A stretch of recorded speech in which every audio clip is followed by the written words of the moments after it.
think the next guest will need much introduction. She is responsible for the policy priorities of Europe Fit for the Digital Age. And I think we can say that she has set the agenda for digital in this commission period and also in the last one. I know that she's a big believer also in progress through technology and growth in health and many of the areas in which we are working. And not least, she is dedicated also to finding good solutions for artificial intelligence. There is a new standardization strategy just published. And with the European Chips Act coming very soon, these are only some of the areas in which Margrethe Vestager, our Executive Vice President, is involved. And this June, I think we can say that that the Executive Vice President and the Secretary of State, Raimondo, really took the leadership of the TTC and making concrete results in the collaboration also between EU and US. So with that, let me welcome on stage Margrethe Vestager, Executive Vice President of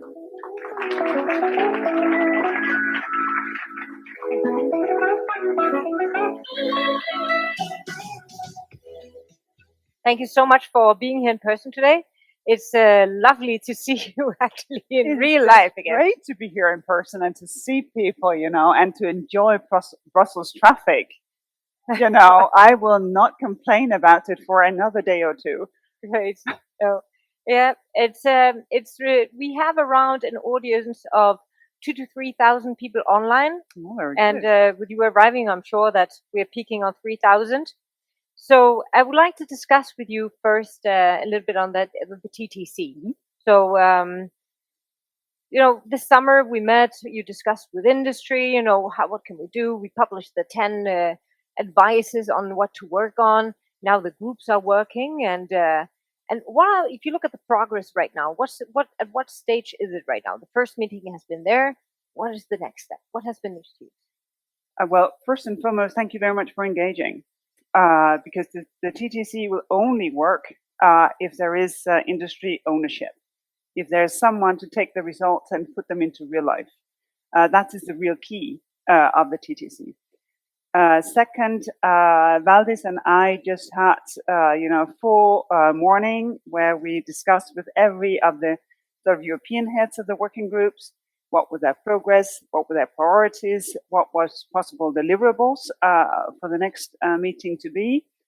And I think it looks really promising. Now, of course, they will have to discuss with the US co-leads what deliverables to prioritize in order to be able to get there. And how to make sure that we also think ahead about how to make people see that there is something real coming from this, that it's not just a talk shop. And one of the things could be what we achieve on artificial intelligence, having the same approach to be risk-based, and trying to figure out how to measure what you actually do in order to enable businesses, both in Europe and in the US, to be out there with solutions, also in areas where there are true risks. But because of that, of course, also much to be achieved by using artificial intelligence. Okay, so let's look at the last attempt to make some kind of a trade deal, so the TTIP, and it failed. And one of the reasons is said to be that maybe it was not of high interest of the public. There was no really political votes in it. Is there now a momentum on digital, a coordination of more like policy and common targets where we can also get the citizens on board and they see the vision of why we need to collaborate on this? Well, I think that's a common challenge because it's not easy to get from something which is of strategic political importance, but also technical in nature, for people to see, oh wow, it benefits me, I like it. So I think we can help each other to say, well, actually, we can increase your cybersecurity. We can enable that the use of technology actually serves you well. We can, for innovators, for entrepreneurs, deliver a society where there is a trust in tech and where there is legal certainty for the businesses in question. So I think it's really important that we help each other to say, well, this is what's in it for you. So it seems that everybody's recognizing that digital is the big driver of growth, on also of security and stability in many ways. Now we have the next with the French election in a second. We have the midterm elections in the U.S. Is there a chance that we will lose momentum? That internal national things will come first before the collaboration of the TTC? Oh, but that's always a risk. I have been in domestic politics for so long. The first thing that would sort of dwindle in the horizon when a national election was coming up would be sort of the European Union and international affairs. So that's an obvious risk. I think the benefits of being fully engaged in an international cooperation for real is when it has effects back home. Because the reason why we are so strong believers of a open, multilateral, rule-based world is that it works for us. That we can say back home, these are the benefits coming from it. And this is why it is so important for the corporation to produce real results that industry can see, that startups can see, that people can see, well, actually, it's better when we work with other people. So there is a lot of talk about digital sovereignty and European sovereignty. And also now we have the standardization strategy. And in many terms, it aims to kind of strengthen European standardization. But does it also attempt to become like an independent actor in standardization? Or how does that kind of work together with what we're doing in the TTC, where we are discussing common international standards with the US? Well, the benefits of standards are when they become increasingly global, because that allows any business to be out there with a global market and an increasingly level playing field. But what we saw was that the decision-making process was not balanced anymore. And I know that when some say standardization, people say, oh, let me watch some paint dry. That would be more exciting. Which is kind of a pity, because it's really of strategic importance to get this right. On the one hand side, to get standards that makes everyone move forward. On the other hand side, not to make them a straight jacket that prevents innovation.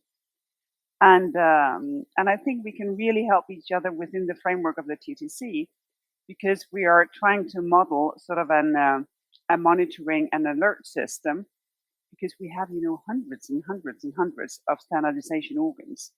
So to monitor what is going on, where should we do something, where should we do something together, what would be a common priority?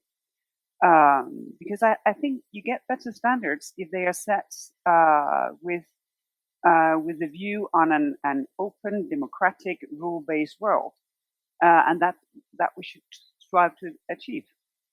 So looking at AI, which has been one of your major files, is there an opportunity for actually an alignment of standardization in the AI area? We had on just before one of a great unicorn on stage who said, "This, if you don't get this right, it's going to be so difficult for us to grow, because for us it's equal home market, one and the other. So for us it's really crucial, and with the GDPR it was difficult for us to navigate. One was doing one thing, another thing. So is there actually a chance for like a common process on both maybe regulation, but maybe also standardization on artificial intelligence?" I think it's difficult to have the same regulation in every respect, and sort of the common understanding of the TDC is not that we should harmonize our legislative approaches, but we can agree on our approach. And the agreement that we established in June on a risk-based approach, I think that is really important, because that sort of carries through our legislative proposal. As I understand it, that will also carry through of the AI Bill of Rights. And I think that can create the kind of legal certainty needed. And if we can then follow up with real tools to be used where there is a risky use case, I think that can create that enlarging market. And the more we then also enables data to travel, both here with the Data Act to come, but also solving sort of the issue after the Schrems II judgment, then I think we can also create a really fertile environment for businesses to develop many more AI solutions for a broader market than just the national or the regional European market. So diving a little bit down to AI again. Mm-hmm. So a few months ago, I asked my staff, can you find all the cases that are on AI in Europe? And there was actually very little learning for us there. We really support the risk-based approach, but there is very little learning to actually lean towards where are the risks, where are the gaps. Can you mention maybe a few areas where you see or you expect to find gaps to be addressed by new regulation? Do you know already what areas that you will address or might find gaps? Well, it's there will be a lot of areas where there will be no or very, very light regulatory touch. So in for instance, music recommending systems. Well, if you don't like the music, you will choose something else, or you will get advice from a friend of yours. No need for a regulatory touch. It may be good to know if you're dealing with a bot, that you're actually dealing with a bot, and you should ask really simple questions. But when you get sort of to the more advanced levels, in order to create a market, I think it's really important that we have this regulation. Take the public sector. A lot of public services, they would be sensitive. No mayor would apply artificial intelligence as a helping instrument for the social workers employed in the municipality if there was a risk of discrimination. So this would be a high risk use case, but if these risks are mitigated, well, then that public sector market will open. And I think it is really important to pave the way for more AI to be used also in some of these areas. But I think creating the trust is an absolute necessity for that to happen. So do you predict that the public sector will kind of, be the first to kind of apply rules of how to do how can you say ethical AI or AI's correspondence to certain rules? I think you see it in the public sector as such, but maybe also specifically in the health sector, because in health you are really close to the individual. It's really personal. And here to have an ethical use and to know that the AI that you use, well, it is trained on data that will make the result relevant for the person in question. I think here you'd see quite a lot also because it's a sector that is really used to deal with data, really used for decades and decades to do clinical trials, to ask people for the data, to note data. So you have a culture there already. And I think that is one of the obvious use cases where there is a risk, but also a really, really high potential. And colleagues of mine, they are working to propose how we deal with creating a health data space in Europe in order to try to make available more data to nurture this development. Yeah. So maybe jumping back to the TTC, I mean, normally we would say that, okay, the Americans, they run very fast, they innovate, but on regulations, we've been really walking in front of the rest of the world and GDPR and many other things, and now on AI. Will it be difficult to bridge that gap? Is there is there willingness to also look at regulations that are maybe already in place? I mean, you discuss with industry, you have an inclusion with civil society. I mean, is it like a platform for other countries, like for example US, to actually get inspired and take it as a base, or do you think it will be difficult to basically bridge that gap of Europe being quite far ahead from other countries? Well, with the GDPR, I think Europe was really far ahead of the curve. Now we see that a lot of jurisdictions around the world are picking it up, so that privacy legislation take the inspiration from the European approach. We have it in India, we have it in California. We do not have a US federal approach, but we see it coming. With our AI Act, with our Digital Markets Act, with our Digital Services Act, Europe is still ahead of the curve, but only ahead of the curve.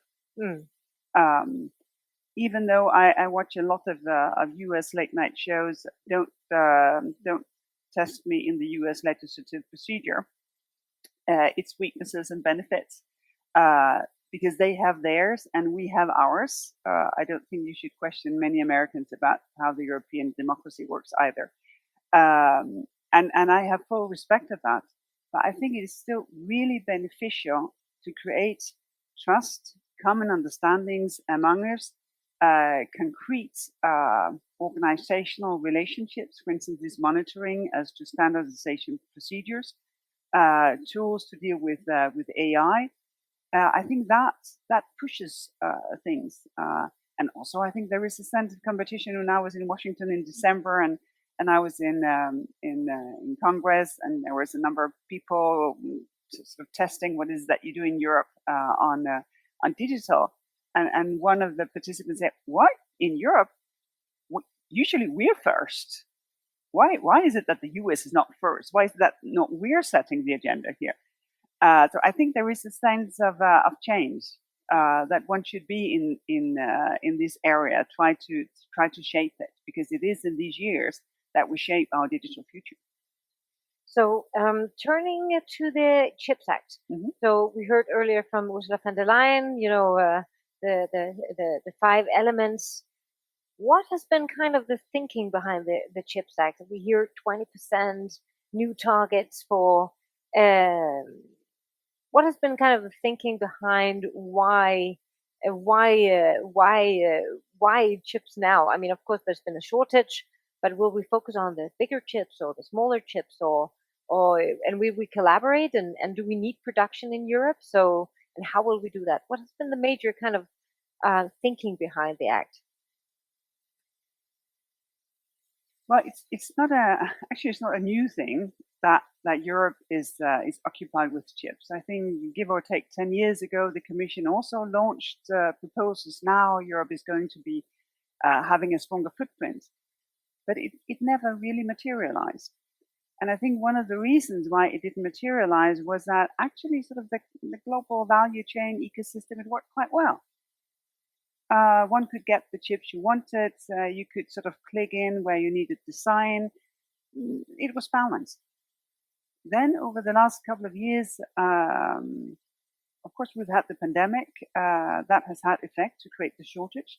But also, I think the geopolitics have changed. And I think that has made many of us see that Europe needs to have a bigger footprint. We need to give more. Not only should we invest more in our strength, research, development, the machinery producing chips, but we should also invest more in having the entire value chain, so that we can play a bigger role in the global system. Because self-sufficiency should not be our goal.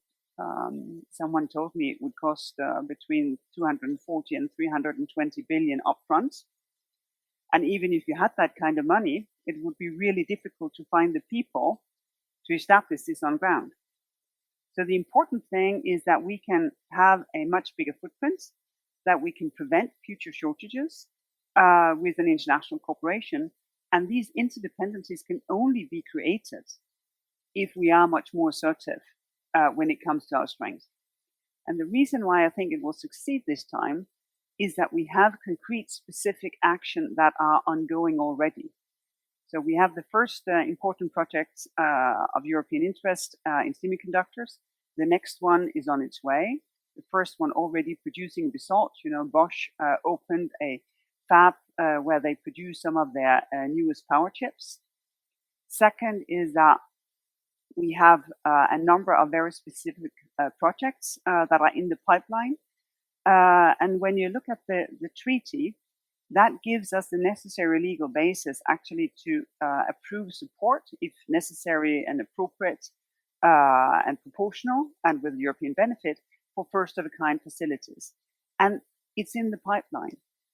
And what the CHIPS Act will then do is to enable this system actually to come together. Because, of course, one of the things that the Commission is obliged to do is to make sure that there is a true pan-European effect of this, and not only an effect for the countries where production facilities will be established. So looking back at the COVID crisis, jumping a little bit from the TTC and the transatlantic elements, have you seen a true kind of movement towards more Europe? I mean, that the countries, the member states are leaning in, saying we need to, invest more together, do things, build supply chains. Is there a tendency towards more support in these things than before the crisis? Is there an understanding of having to build common European capabilities in these? I think it's really mixed. Because in some areas, Europe is also, in a situation where things are a bit of unease. Rule of law in itself is of the essence, but also for business legal certainty, for the investment climate actually of the essence. And here I think most people would agree that this is we're not in a balanced situation right now. At the same time, I think we were very successful with the vaccine strategy. No country left behind. And Europe has provided, vaccines, I think by now 1.5 billion vaccines to the outer world, while Europe itself being vaccinated at the same time. We have the next generation EU, so the recovery plan to build into climate and greening. So we see both. And then, of course, we have the projects to correct for market failure. We have a sense of coming together, Europe being more assertive globally. So there are a number of things to build on, but also a number of things where I think we should be really, really careful that Europe comes together. Mm-hmm. So at least coming from the tech sector for many, many, many years, one thing is for sure, that is the speed and the scale that really matters, right? If you want to be successful, you need to be able to scale, and at a certain speed before somebody else does and takes your idea. Will we be in a situation where we actually see? So we celebrate today some of the greatest unicorns, and we've just handed out our prize to Circular, who is basically revealing carbon usage in the supply chain. Do you think that we will succeed in kind of bringing down the fragmentation of Europe over time? Will we succeed in removing these regulatory barriers and market barriers for growth within Europe? And will that make us a stronger kind of also tech ally for example, the transatlantic relations? I don't think that there are any guarantees, because when you look at the promise of a real digital single market, and you look at the difficulties in getting there, you see that that promise is not enough. We also need a threat in order actually to come together and to move ahead and to go there. I would say that we have both. We have a lot of promise, but if one looks carefully, you'd see there's a lot of threats. And part of this is not only for whether businesses can scale or not, it's also of a sort of systemic nature. Can democracies deliver in a sufficient way for us to sustain, and for democracy still to be the preferred option? So it will take a lot of effort, and it will take a lot of cooperation. And this is exactly why the TTC puts such an effort on stakeholder outreach, because that's the only way to make things really work in real life. Because I don't think we have the guarantees, but I think we can see that there is really, really something to go for. So jumping back to the last question on the TTC, So we hear a physical meeting hopefully in May, maybe an online meeting in March. So let's jump to the end of whenever it is in May, and we walk out of that door. You come from those negotiations. Where do you think the low-hanging fruits are? What are the subjects on the table that you think, okay, here we can actually reach, agreement, make big steps forward? What are they? Well, it's too early to be really sort of precise about it. But one of the things where I myself are really interested is to see, well, what can we do to prevent future shortages in the semiconductor ecosystem? What can we do to give people a greater sense of cybersecurity? Because I think that's sort of the motherhood and apple pie of everything digital. That we actually know that we're secure, that our systems are protected. That could be another avenue to travel. Then to be specific in our cooperation, as I said, we really hope to push forward common approaches to standardization as well. But I think there are quite a number of things where we could see things shape up. And then in order to implement it, of course, we would call on you, but we would also call on you before to ask you if you think that these are relevant measures for us to prioritize. Great. I want to thank you and ask you to remain on stage because we're actually closing the event. First of all, with you at the seat of preparing Europe for the digital age, I have trust, and I really hope that we can move that together with you.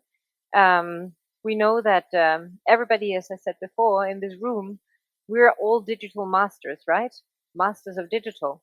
We know about digital. We are a part of these discussions, but there is still half of our continent who does not really carry the skills to actually participate and to come out of school with skills that actually allows them to either understand or even create technologies. And I think to me this is the biggest obligation of all of us, both industries but definitely also governments, to move this agenda forward to make it inclusive. And I think just to sum up of the day, we have heard about the vulnerability in supply chains and semiconductors, and how this is basically a new way of thinking, that the world is connected and we need also to have resilience in basic digital supply to make our society function. We heard some discussions on health, and I noted one thing. We spoke a lot about trust.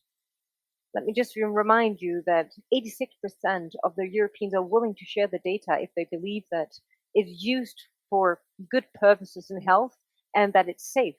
I think that's the potential we should look at and not keep on looking at if it's trust. We have the GDPR. There is no continent in the world that is more prepared than actually Europe on some of these things.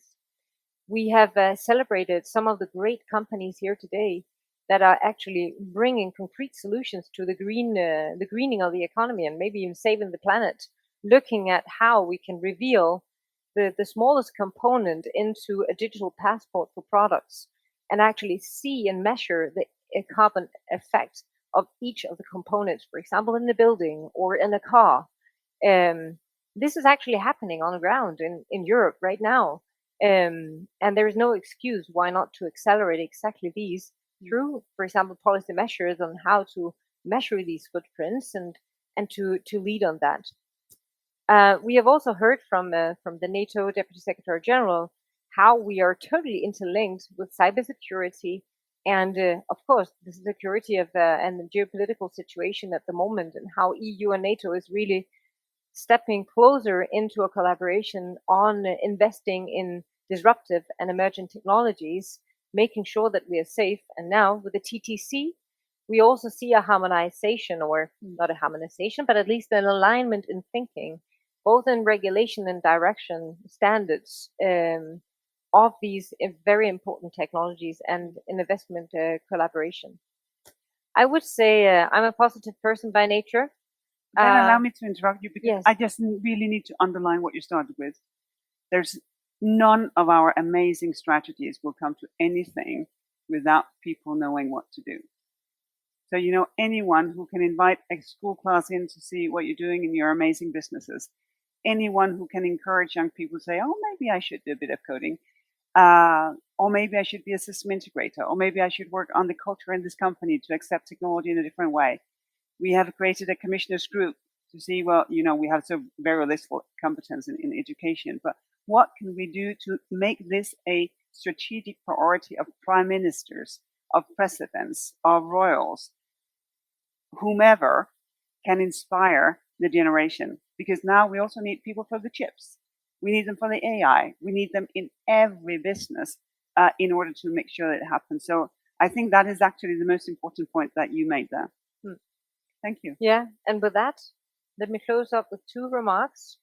I think if we work together and we just keep focused at the right things, we can create that digital enlightened democracy with people at the heart. And remember always to stay on our toes, because the future belongs to those who prepare for it. Thank you so much for joining us at the Masters of Digital.